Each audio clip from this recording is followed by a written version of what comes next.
자, 이제 한계지와 관련된 설명 한번 드려볼게요. 네, 한계지라는 부분은요, 총론에서 토지 분류 파트에서도 등장한 바가 있습니다만은 제가 그 당시에 나중에 부동산 이용론 가서 말씀드리겠다. 여기서는 얘기 안 하겠다고 넘어간 기억이 있습니다. 일단 한계지를 얘기할 때는 아주 전형적인 표현이 있습니다. 택지 이용의 최원방권. 이 말이 붙어 있다. 이미 정답 정해져 있어요. 한계지입니다. 그런데 택지 이용의 최원방권의 뜻이 뭐냐? 택지 이용한다. 택지다. 여러분, 택지라고 하는 것은 주거, 상업, 공업 용도로 이용이 가능한 토지면서 동시에 건축이 가능한 땅을 택지다라고 배우셨던 기억이 있는 거 아니겠습니까? 맞죠? 그러면 택지 이용의 최원방권, 최원방 그 말이 뭐냐? 가장 멀리 떨어진 곳 이런 뜻이에요. 그래서 택지로 이용이 가능한 건축이 가능한 토지 중에서 가장 외곽, 가장 변두리 땅을 한계지 이렇게 말씀드릴 수가 있겠습니다. 근데 여러분 생각해 보세요. 원래 한계지는요. 도시 토지 중에서 우리말로 바꾸면, 우리식으로 바꾸면 도시 땅 중에서 가장 외곽, 가장 변두리 땅이 한계지라고 이해하시면 돼요.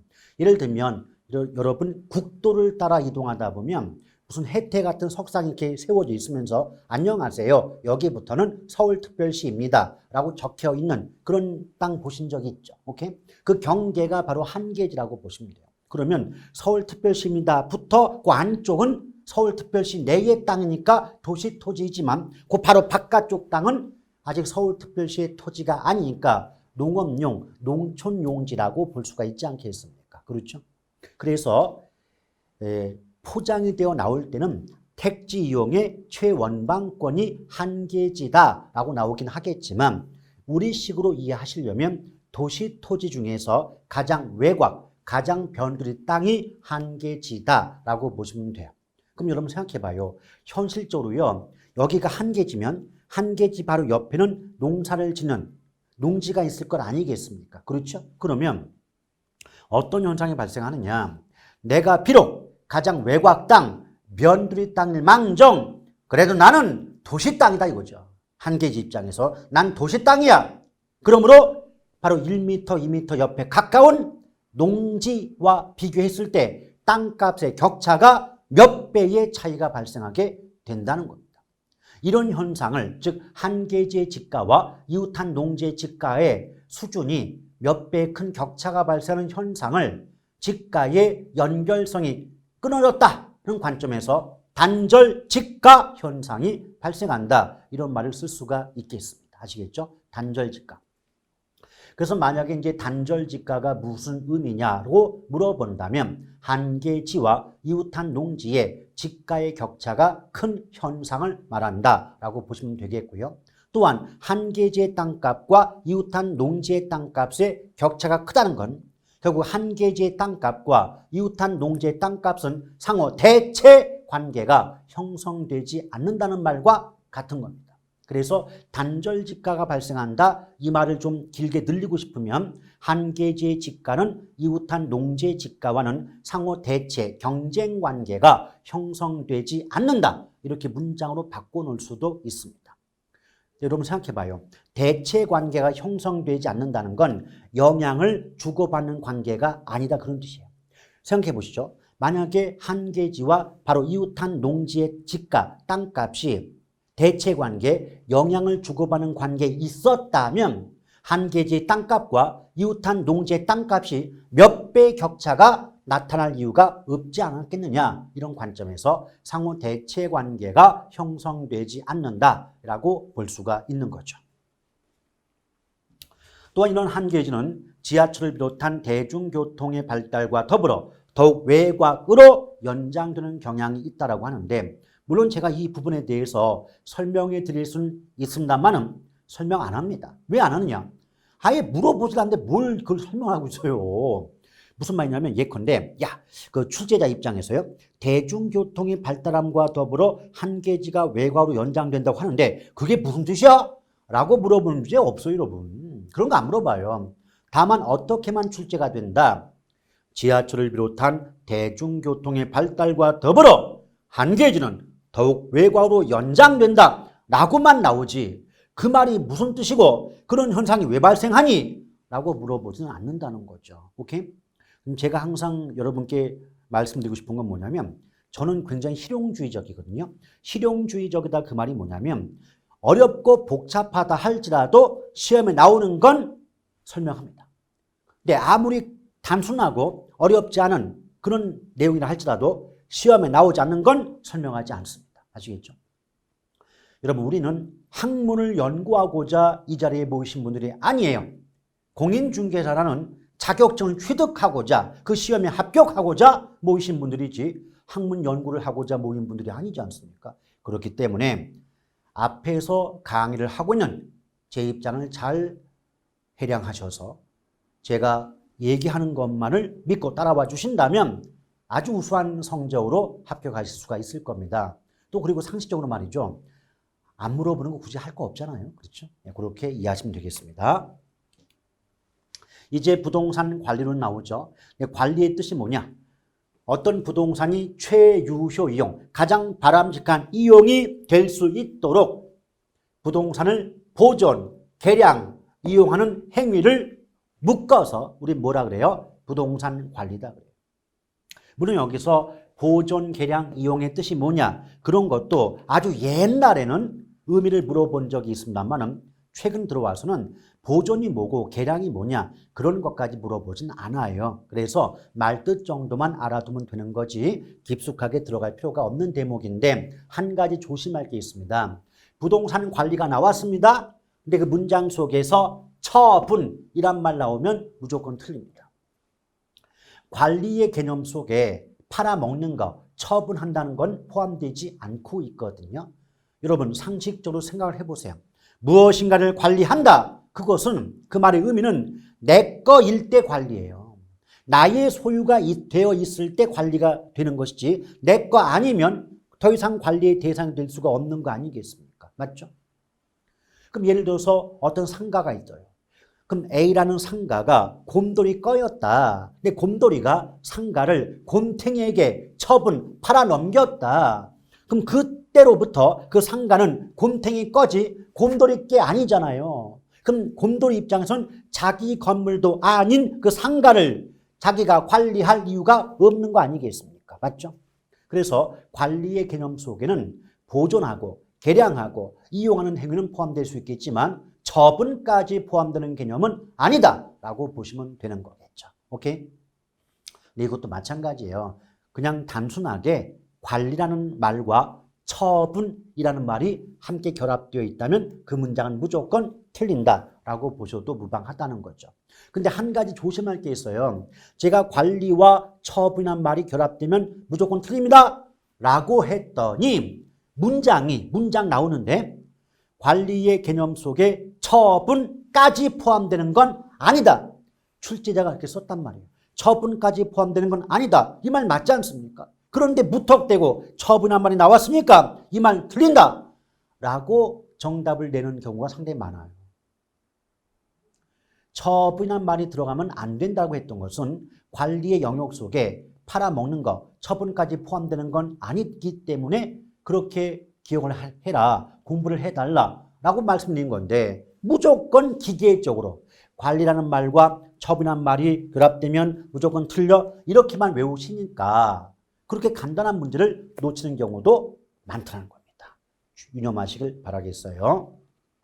그런데 오늘날 왜 전문적인 부동산 관리가 필요할 수밖에 없겠는가? 이유가 크게 네 가지가 있어요. 자, 도시화, 건축 기술의 발달, 부재 소유자의 증가. 증가란 말 대신에 요구라고 해도 괜찮고요. 또 간접 투자의 활성화. 이 네 가지가 원이 되어서 전문적인 부동산 관리가 필요하게 된다, 요구된다라고 볼 수가 있겠습니다. 근데 이것도 사실 마찬가지로 도시화, 건축 기술의 발달 그 내용 다 있죠. 다 있는데 그 뜻이 뭐냐고 또 안 물어봐요. 야, 도시화가 무슨 말이야? 이렇게 안 물어봐요. 건축 기술이 발달하는데 왜 전문적 관리가 필요하게 돼? 내용 안 물어봐요. 그냥 어떻게만 나온다? 도시화, 건축 기술의 발달, 부재 소유자의 증가, 간접 투자의 활성화 등으로 인하여 오늘날 전문적인 부동산 관리가 필요하게 된다, 요구된다 라고만 나오지 그 말의 뜻이 뭐고 내용이 뭐냐라고 물어보지 않습니다. 그런데 오늘은 기초이다 보니까 가볍게 말씀드리고 넘어가 볼게요. 여러분 도시화라고 하는 건 원래 1차적 도시화와 2차적 도시화 나눠지는데 보통 도시화라고 한다면 1차적 도시화를 의미하거든요. 그렇다면 1차적 도시화가 무슨 뜻이냐? 비도시 지역의 인구가 도시 지역으로 집중 몰려드는 현상을 도시화라고 말해요. 그러니까 우리식으로 말을 바꾸면 농촌 인구가 도시로 몰려드는 현상을 뭐라 그럽니까? 도시화라고 말할 수가 있는 거죠. 그럼 여러분 생각해 봐요.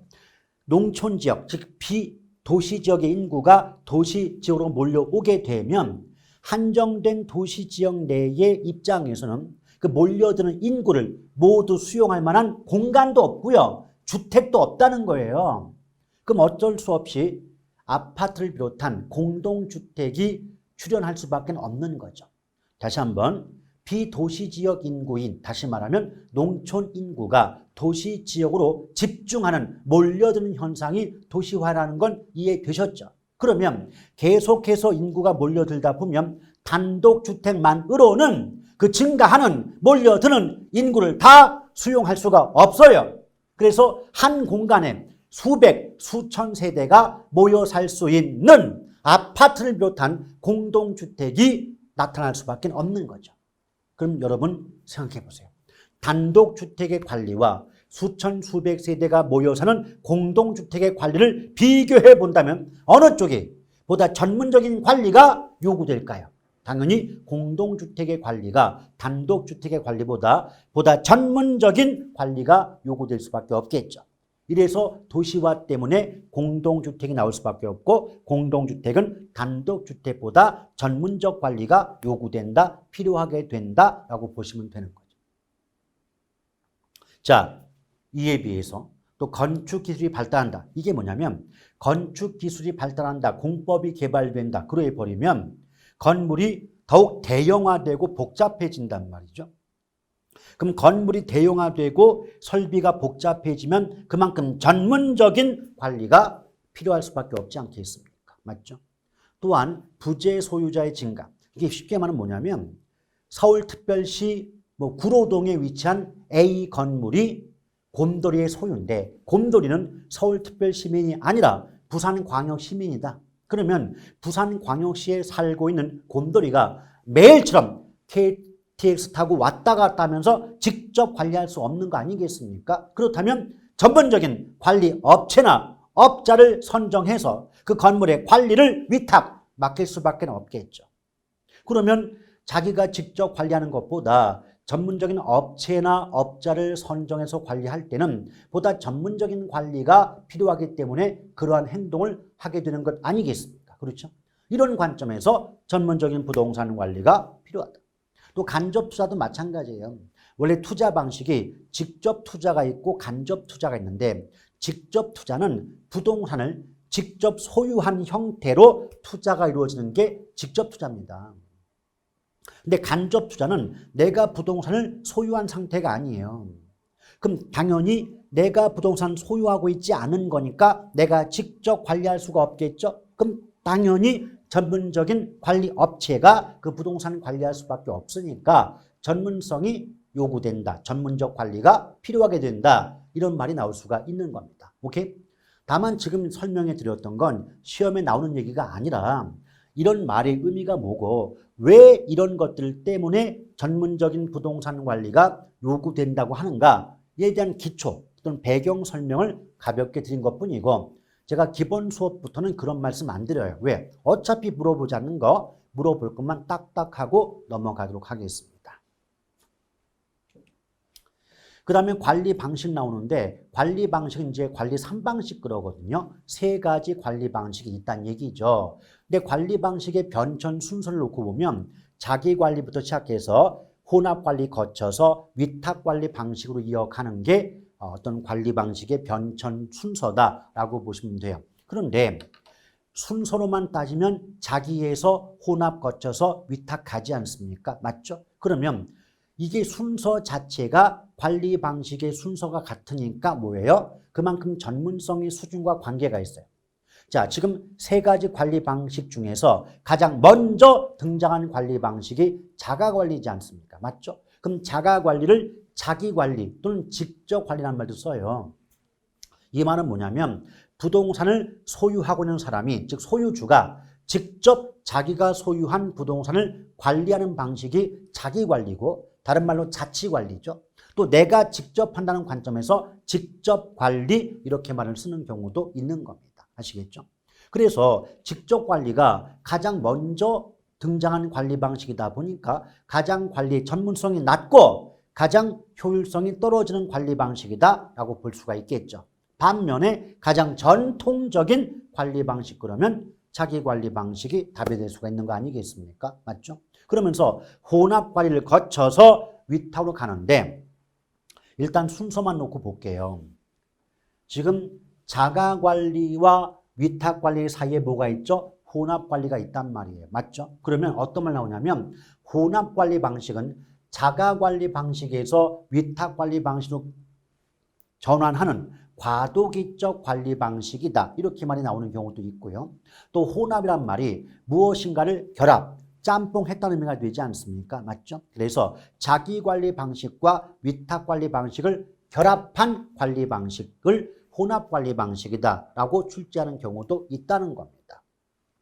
근데 여기서 혼합관리 방식의 장단점은 잘 물어보질 않습니다. 왜냐하면 자기관리 방식과 위탁관리 방식의 장단점이 모두 섞여 있기 때문에 잘못 출제하게 되면 답이 없을 수도 있거든요. 그래서 혼합관리 방식에선 두 가지만 잘 기억하면 돼요. 첫째, 혼합관리 방식은 관리 업무의 전부를 위탁하는 것이 아니라 필요한 부분만 선별하여 위탁하는 관리 방식이다. 요 점 한 가지 하고요. 두 번째, 혼합관리 방식이다 보니까 어떤 관리상 분쟁이 발생하면 책임 소재가 불분명하다, 분명하지 못하다.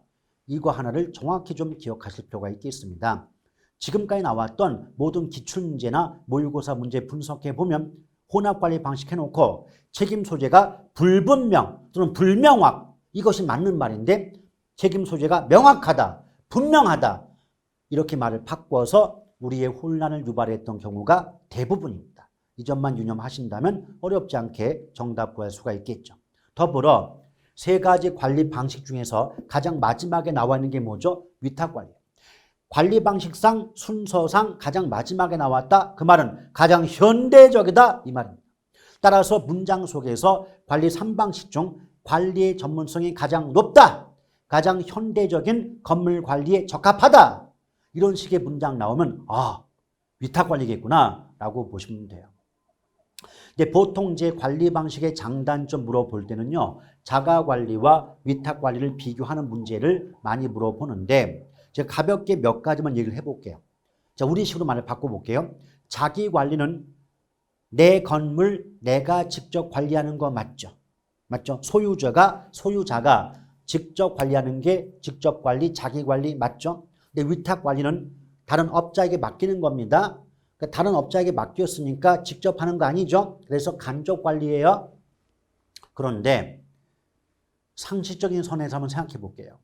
부동산을 내 걸 내가 직접 관리할 때 좋은 점이 뭘까요? 내 마음대로 관리할 수 있어요. 신속한 의사결정 가능하다. 강력한 지휘 통제력 발휘할 수 있다. 또 내 거니까 비밀 유지, 기밀 유지, 보안 관리에 적합하다. 이런 게 장점이 될 수 있어요. 근데 단점이 뭐냐면 가장 전통적이다 보고 또한 일반적으로 관리의 전문가가 아니죠. 무슨 말이냐면 땅이나 건물을 갖고 있는 부동산 소유자들은 대부분의 경우 관리의 전문가가 아니란 말이에요. 그래서 그만큼 자가관리, 직접관리는 관리의 전문성이 낮기 때문에 전문적 관리가 이루어지기 어렵다. 또 관리의 효율성이 낮다. 이렇게 말 나오면 자기관리 방식의 단점이라고 보시면 되겠습니다. 근데 이에 비해서 위탁관리는 자기관리의 반대거든요. 그럼 장점과 단점도 반대가 돼요. 그래서 세 가지 관리 방식 중 가장 현대적 관리 방식, 가장 전문적 관리가 가능하다, 가장 효율적인 관리가 가능하다, 그러면 위탁이에요. 근데 위탁의 단점이 뭐냐면 내 건 아니거든요. 내 건 아니다 보니까 관리하면서 알게 된 비밀을, 기밀을 유지하기가 쉽지 않습니다. 그래서 기밀 유지의 측면에서는 또는 보안 관리 측면에서는 자기 관리보다 불리하다, 부적합하다 이런 말이 나올 수가 있게 되는 겁니다. 아시겠죠? 이제 부동산 마케팅으로 나오는데요. 이 마케팅을 보게 되면 마케팅의 뜻이 뭐냐 봤더니 부동산과 부동산업에 대한 소비자 및 고객의 태도를 형성 유지한다. 되게 복잡해요. 복잡한데 어쩔 수 없습니다. 이렇게 문장이 나오게 되니까 그렇다고 굳이 달달달 외울 필요까지는 없겠고요. 자주 반복해서 읽어보심으로써 이런 말이 부동산 마케팅의 뜻이겠구나 정도만 알아두시면 됩니다. 정작 중요한 건요. 왜 오늘날 부동산 마케팅이 중시될 수밖에 없느냐? 이유가 오히려 중요합니다. 여러 가지 원인이 있겠지만 가장 중요한 원인이 시장의 변화입니다.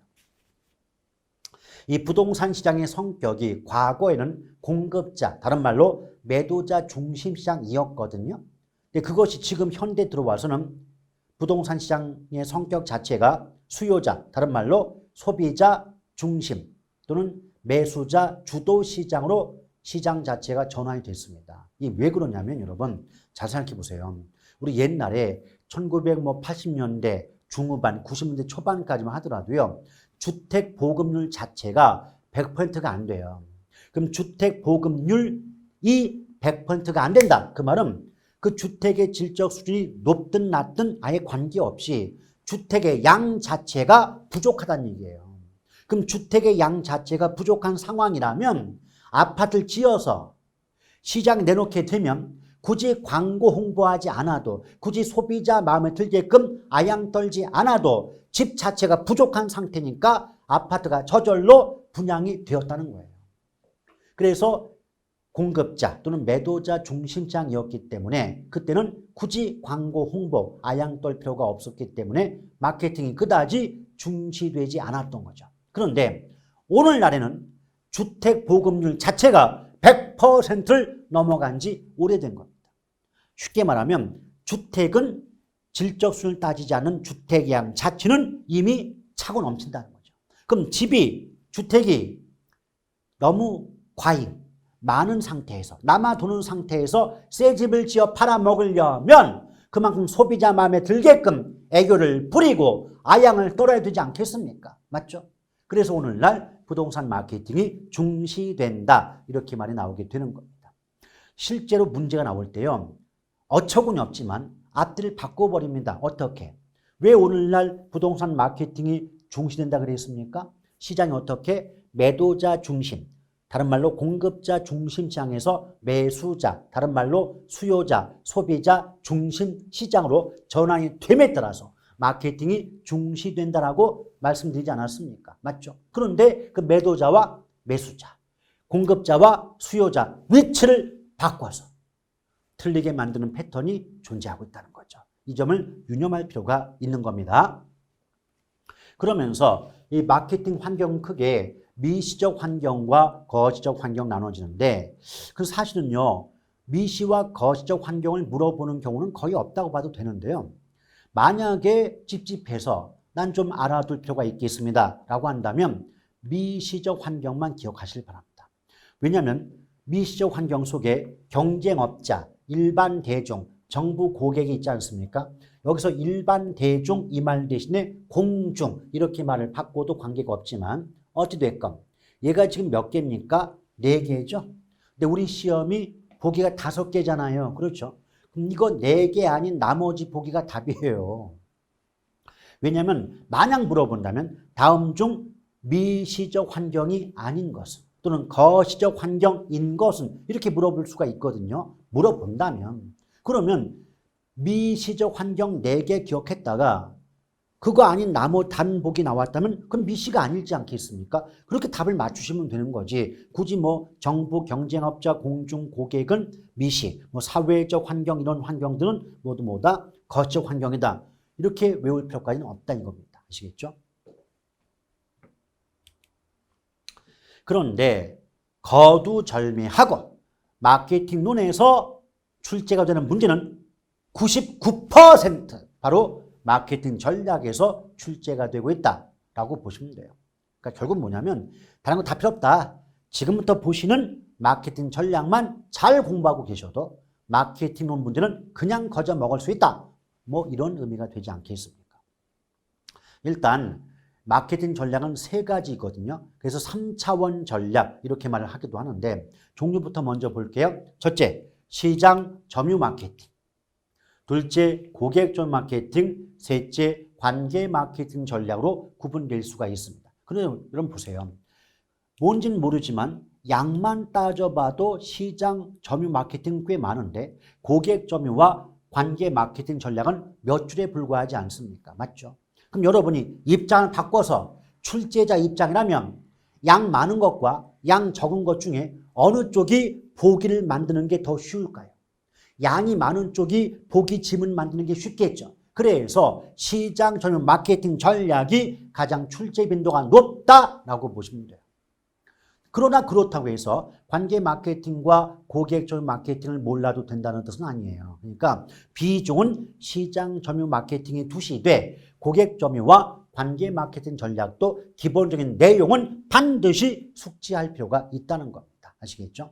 근데 제 입장에서는 어차피 양 많은 쪽보다 역으로 양이 적은 쪽부터 거꾸로 올라가는 게 좀 편하지 않겠나 싶어서요. 역설적 역으로 자 3번 관계 마케팅 전략부터 이어가도록 하겠습니다.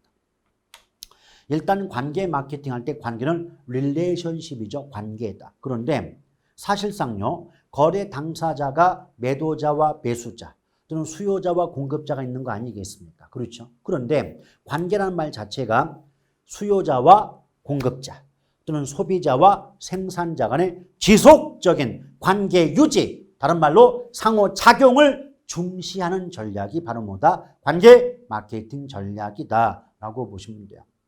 이것은 왜 나타나게 되냐면 과거에는요. 아파트 분양 같으면 아파트 분양 끝났다. 그럼 팔아먹었죠. 그것과 동시에 수요자 또는 소비자와의 관계가 단절됐다는 거예요. 이것을 그 일회성 거래라고 말해요. 일회성 거래다. 그런데 그 소비자와의 일회성 거래에 대한 반성으로서 등장한 마케팅 전략이 관계 마케팅 전략인 거죠. 그러니까 우리말로 바꾸면 분양 임대가 끝났다고 해서 팔아먹었다고 해서 관계 끝내지 말고 지속적으로 소비자와 관계를 유지하면서 그 브랜드에 대한 이미지를 좋게 만들고 그것을 바탕으로 장래의 가능 고객을 사전에 확보하고자 하는 전략이 관계 마케팅 전략이라고 보시면 돼요. 이게 무슨 말이냐면 예컨대 레미안이 있다. 그럼 예전 같으면 레미안 아파트 분양 끝나면 쫑났다. 끝났다 관계가. 요새 어때요? 레미안 아파트 분양 받고 입주했지 않습니까? 그러면 입주한 이후에 어떤 부실공사 등 또는 하자 등이 발생하게 되면 직접 물어보잖아요. 어디 가가호를 돌아다니면서 그럼 저기 혹시 공사가 좀 잘못된 곳이 없나요? 또 부족한 부분이 있으신가요? 다 물어봅니다. 물어보면서 만약 공사가 잘못됐다면 날짜 다 잡아가지고 언제까지 그 부실공사 내용 제가 확실하게 그 하자 제거해 드리겠습니다. 하지 않습니까? 그렇죠? 팔아먹었다고 끝내는 게 아니라 계속해서 소비자와의 관계 유지, 상호작용을 하게 된다는 거죠. 근데 이런 과정을 거쳐서 만약에 곰돌이가 레미안에 살고 있었는데 레미안에 사는 그 기간 동안에 너무 내 마음에 들게끔 내가 어떤 불만을 제시한다면 하루가 지나지 않게 곧바로 신속하게 불만을 제거해주고 하자를 제거해주는 그런 어떤 행동을 했었다라고 한다면 이 곰돌이 입장에서는 레미안이라는 브랜드에 대한 좋은 이미지가 형성될 것이고 만약 곰돌이가 다른 동네로 이사해 나갈지라도 가장 먼저 레미안 아파트부터 한번 알아보려고 하지 않겠는가. 즉 레미안이라는 브랜드에 대한 이미지를 좋게 형성함으로써 장래의 고객을 가능 고객을 사전에 확보하고자 하는 전략이 바로 뭐다? 관계 마케팅 전략이다.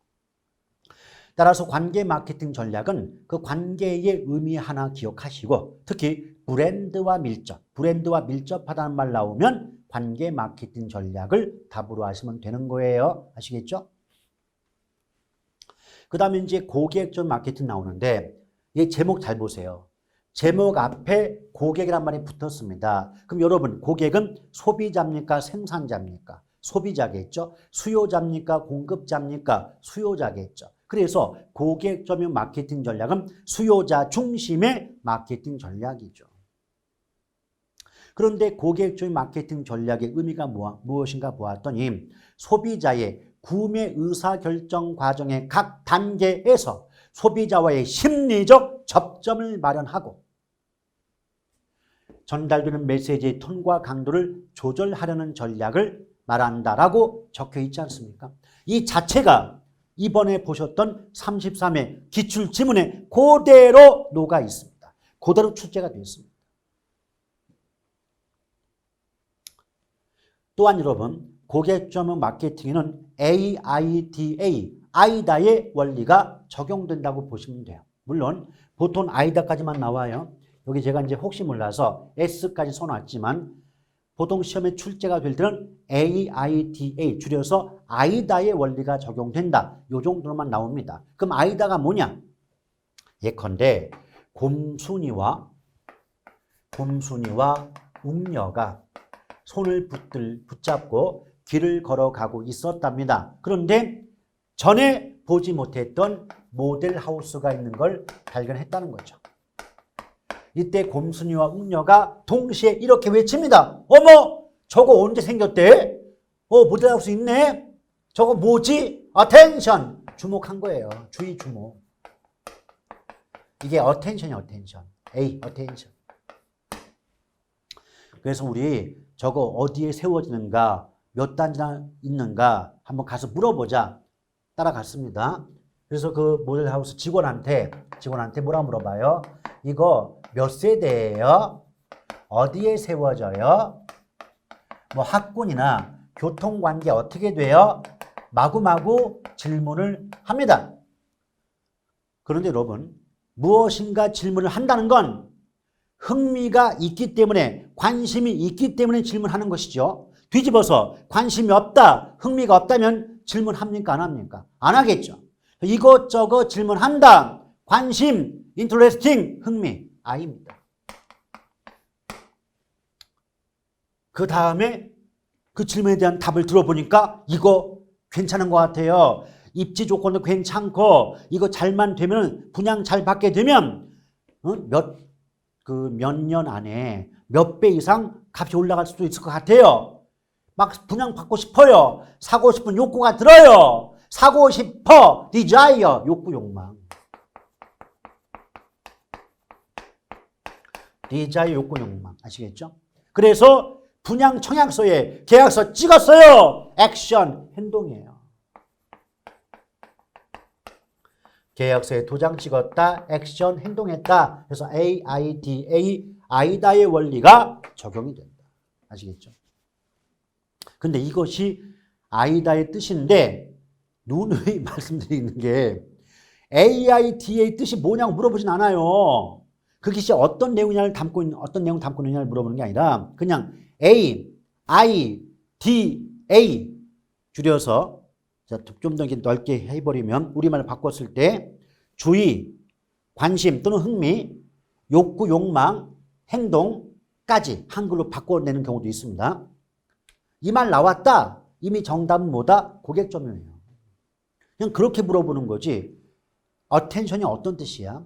interest 무슨 의미지? 어떤 내용 담고 있는 것이지? 이렇게 물어보는 게 아니에요. 그냥 AIDA 한글로 주의, 관심 대신에 흥미 붙여도 돼요. 주의, 관심, 욕구, 욕망, 행동 연결되면 이미 정답은 고객점유다. 그 정도에 그 정도. 내용 물어보지 않습니다. 뜻 물어보지 않습니다.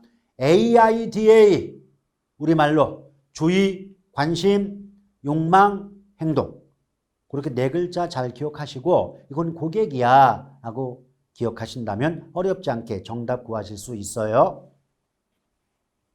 이제 가장 출제가 많이 되는 시장 점유 마케팅 넘어가 보겠습니다. 근데요, 좀 잘 봐봐요. 제가 반대로 거꾸로 올라갔지만 관계라고 할 때는 매도자와 매수자, 다른 말로 수요자와 공급자 간의 관계라고 하지 않았습니까? 더불어 조금 전에 고객 점유는 수요자 중심이라고 했죠. 오케이? 그럼 당연히 시장 점유는 공급자밖에 남진 않았으니까 공급자 중심의 마케팅 전략이죠.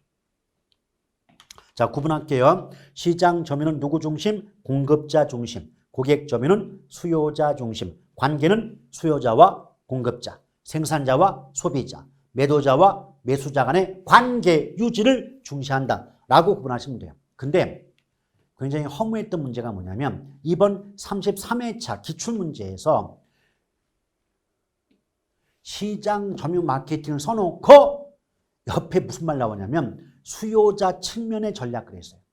근데 수요자 측면의 전략은 조금 아까 보셨던 고객 점유 마케팅이지 시장 점유가 아니지 않습니까? 오케이?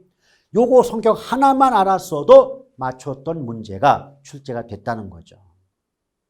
근데 이 시장 점유 마케팅 전략은 역시 크게 두 가지로 구분이 됩니다. 첫째, STP 전략. STP 하나하나가 약자인데요. S가 시장 세분화, 세그멘테이션, T가 타겟팅, 그래서 표적 또는 목표 시장의 선정, 또 P는 포지셔닝이라고 해서 차별화 전략에 해당이 됩니다. 또 STP 전략이 나오죠. 4P 믹스. 자, 4P 믹스를 할 때 믹스는 뭔가 혼합했다, 조합했다, 결합했다 이런 뜻이고요. 4P가 뭐냐면 알파벳, 영어, P로 시작되는 네 가지 요소의 조합이 되기 때문에 4P 믹스, 동생이 커피 믹스예요. 자, 그럴 때 보세요. 여기 보면 4P 믹스를 할 때 제품 전략, 제품이 프로덕트 P죠. PP. 또 가격 전략은 프라이스 P입니다. 또 판매 촉진이 프로모션 P고요. 유통 경로가 플레이스 P입니다. 그래서 프로모션, 프로젝트, 프라이스, 플레이스 네 가지 모두가 P로 시작되기 때문에 4P의 결합. 그래서 4P 믹스 이렇게 말할 수 있는 겁니다. 아시겠죠? 근데 이거 처음에 암기법이 뭐냐면 제가 조금 전에 시장 세분화, 요게 S, 세그멘테이션, 표적 시장 선정이 타겟팅 T였고요. 시장 차별화가 포지셔닝 그러지 않았습니까? 그렇죠? 그런데 이거 한 글자씩 따면요. 시장 세분화의 세, 표적 시장의 표, 그리고 차별화의 차. 읽으면 세표차죠. 세표차. 그래서 STP 전략은 암기법상 세표차라고 외우시면 돼요. 그런데 선거할 때 세표차로 낙선되면 억울하죠. 억울하니까 그냥 승복하지 못하고 소송 걸지 않습니까? 다시 재검표해보자, 까보자 그러잖아요. 그래서 4P 믹스 전략은 제품 전략의 제, 잠깐 끊고요. 판촉 전략의 판, 앞으로 다시 왔을 때 가격 전략의 가, 뒤로 갔을 때 유통의 유. 그럼 보세요. 지금 제가 제품 전략 그랬고 판매 촉진 전략이라고 했고요. 또 가격 전략, 그리고 유통 경로 전략 그러지 않았습니까? 이걸 영어로 따지면 제품 전략이 프로덕트, 판촉 전략이 프로모션, 가격 전략이 프라이스, 유통 경로 전략이 플레이스였죠. 그럼 P가 네 가지니까 4P의 조합이기 때문에 믹스다라고 한 것 기억나시죠? 근데 이것도 앞 글자 따볼게요. 제, 판, 가, 유가 되는 거죠. 그럼 조금 아까 왜 STP 전략은 세표차 그러지 않았습니까? 그럼 선거에서 세표차로 낙선되면 억울해서 견딜 수 없기 때문에 재판가요? 라고 한다는 거죠. 세표차면 재판가요? 세표차, STP 전략, 재판가요? 4P 믹스 전략 이렇게 외우시는 게 편하지 않을까 싶습니다. STP, 세표차, 4P 믹스, 재판가요? 세표차면 재판가요? 라고 외우는 것도 하나의 좋은 암기법일 수가 있겠죠.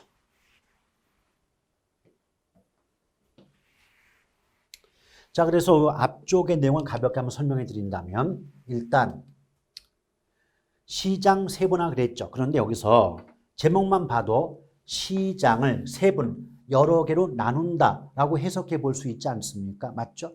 이럴 때 이 시장은요, 우리말로 바꾸면 수요자 집단 또는 소비자 집단이라고 해석해 보시면 되는 겁니다. 그래서 우리말로 시장 세분화란 시장을, 다른 말로 수요자 집단을 인구 경제적 특성에 따라서 세분, 나눈다 이렇게 말이 나오게 되겠죠.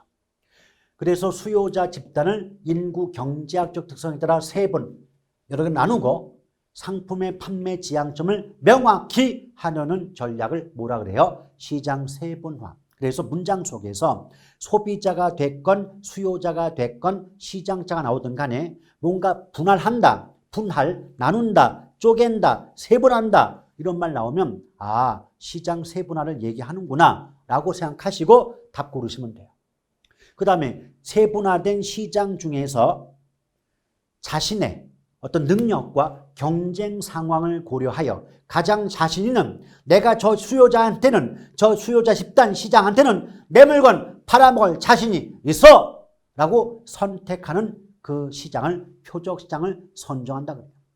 그래서 여러 개로 나누어진 수요자 집단 중에서 경쟁 상황과 자신의 능력을 고려하여 가장 자신 있는, 가장 자신 있다, 내 물건 팔아먹을 자신이 있다, 그 시장을 찾아내는 것을 표적 시장을 선정한다라고 말할 수가 있겠습니다.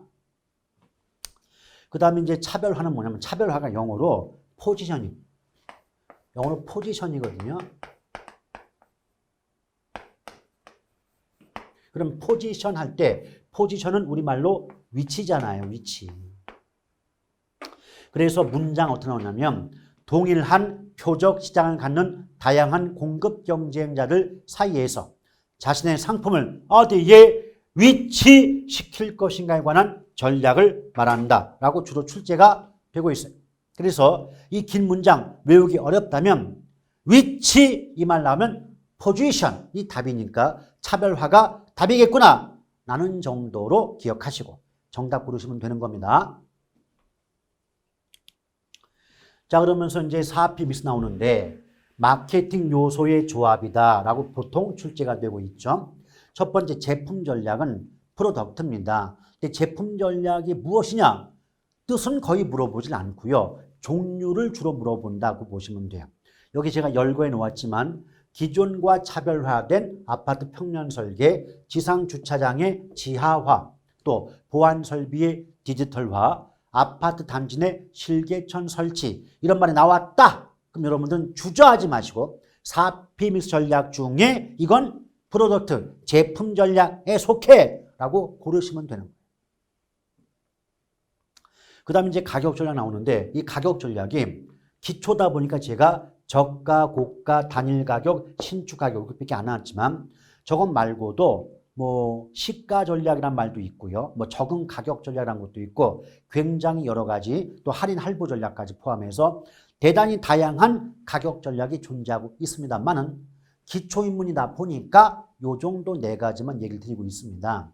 일단 제목 보시면요. 저가의 반대가 고가 아닙니까? 그렇죠. 그럼 저가 전략과 고가 전략을 채택할 때의 어떤 요인, 상황이 정반대일 수밖에 없어요. 이게 어떤 경우냐면요. 일단 저가 전략이다. 그러면은 어떤 나와 경쟁 관계는 다른 회사의 상품보다 싼 값을 책정해서 그 판매하는 전략이 저가 전략이겠죠. 그럼 저가 전략은 어떤 경우에 채택하느냐? 여러분 제가 신생기업, 신생회사입니다. 새로 만든 회사 입장에서 기존의 대형 회사들이 지배하고 있는, 장악하고 있는 시장을 침투, 들어가려면 그들보다는 품질이 좋지만 값이 싸야만 소비자들이 선택할 수가 있지 않겠습니까? 맞죠? 그럼 어떻게 돼요? 단기간에 짧은 시간 내에 시장 점유율을 높이기 위해서는 가격을 싸게 책정하는 전략이 필요하지 않겠느냐. 그래서 보통 어떻게 나오냐면 단기간에 시장 점유율을 높일 목적으로 채택하는 전략이 저가 전략이다. 이런 식으로 출제가 되고 있는 거죠. 또한 경쟁이 치열하다. 경쟁이 치열하다. 다른 말로 시장 진입 장벽이 낮다. 시장 진입 장벽이 낮다면 누구라도 자유롭게 시장에 들어올 수가 있기 때문에 결과적으로 공급자 간의 경쟁이 치열할 수밖에 없습니다. 그럼 치열한 경쟁 속에서 살아남으려면 가격이라도 싸게 책정할 수밖에 없겠죠. 그래서 예쁘게 포장하면 시장 진입 장벽이 낮을 때, 수요 탄력성이 탄력적일 때, 또 단기간에 시장 점유율을 높이고자 할 때는 저가 전략을 채택함이 유리하다, 바람직하다, 이런 식의 말이 나오게 되는 거죠. 근데 그걸 거꾸로 뒤집으면 고가 전략이거든요. 따라서 고가 전략은 시장 진입 장벽이 높을 때, 장벽이 높으니까 아무나 시장에 진입이 어려워요. 그럼 경쟁 상대가 없다 보니까 부르는 게 값이 되기 때문에 고가 전략이 채택이 되죠. 또 수요가 비탄력적일 때, 그렇죠. 그리고 어떤 고객의 충성도가 높잖아요. 그럼 고객은 예컨대 뭐 LG 핸드폰이다. 그럼 LG 핸드폰에 대한 고객의 충성도가 높다면 LG 휴대폰의 가격을 높게 책정하더라도 그분들은 다른 상품 쓰지 않고 LG 핸드폰만 쓰더라, 이 말입니다. 그럴 때는 고가 전략을 채택한다라고 보시면 되는 거고요. 또 단일 가격과 신축 가격이 반대인데, 단일 가격은 어느 시장, 어느 지역에 관계없이 단일한 하나의 가격만을 채택하는 전략이 단일 가격이고요.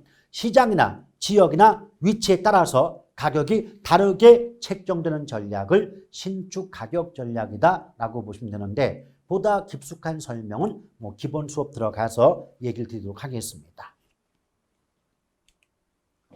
나머지 이제 판촉 전략과 유통 경로 전략이 있는데, 판촉 전략은 크게 필요 없고요. 유통 경로 전략은 특히나 분양 대행사 또는 중개업소, 중개업자를 통해서 분양한다, 이렇게만 나오면 역시 주저하지 마시고 유통 경로를 정답으로 삼으시면 되겠습니다. 자, 이렇게 해서 마케팅론까지 마무리를 지었고요. 다음 시간에는 감정평가론으로 이어가도록 하겠습니다.